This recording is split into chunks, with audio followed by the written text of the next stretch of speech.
Hot news: I have a dream. 9 historical facts about Martin Luther King's speech and march. CNN. The revelation. Martin Luther King spoke these words in Detroit, 2 months before he addressed a crowd of nearly 250,000 with his resounding "I." Several of King's staff members actually tried to discourage him from using the same "I." As we all know, that didn't happen. But how this pivotal 1. Martin Luther King had suggested the familiar dream speech that he used in Detroit for his address at the march, but his advisor, the revelation, Wyatt T. Walker. So, the night before the march, King's staff crafted a new speech, Normalcy. King was the last speaker to address the crowd in Washington that day. As he spoke, then he paused and said, "I." Walker was out in the audience. I. The rest, of course, is history. 2. The march almost. It was only after pressure from Anna Arnold Hedgeman, the only woman on the National Planning Committee, that a tribute. It took further convincing to have a woman lead it. Daisy Bates spoke in the place of Merle Evers, the widow of slain civil rights leader Medgar Evers.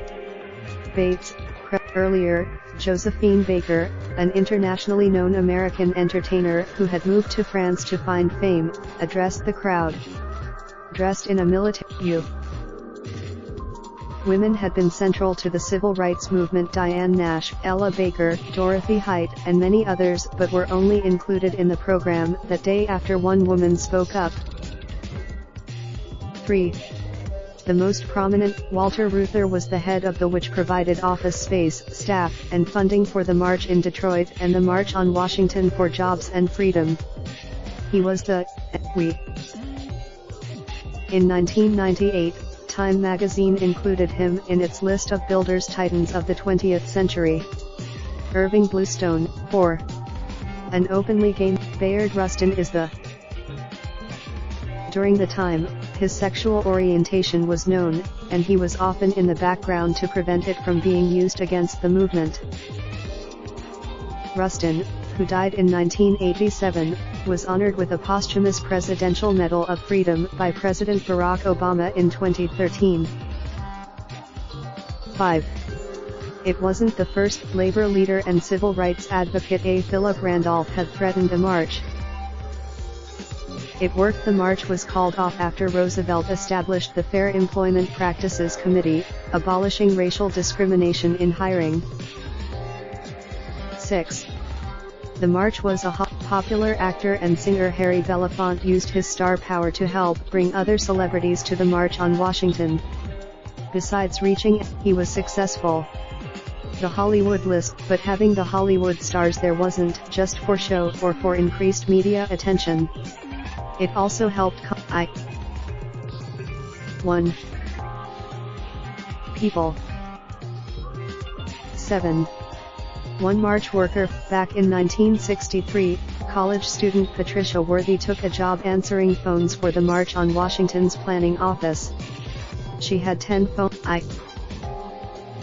Worthy said she was so.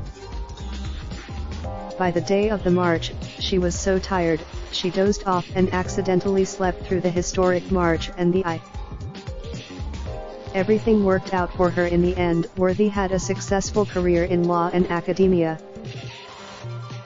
8.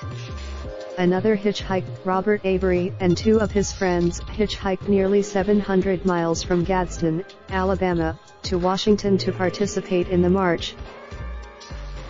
Avery, who was 15 years old at the time, was no stranger to the dark side of the civil rights movement. A few months earlier, the 3 youths arrived in the nation's capital a week before the march after 3 days of hitchhiking, and they were put to work making signs for the event. At one point, King walked in and asked for them. He had been in Gadsden. King sat down with the 3 and talked to them for about 20 minutes, asking them about their dreams, Avery later recalled.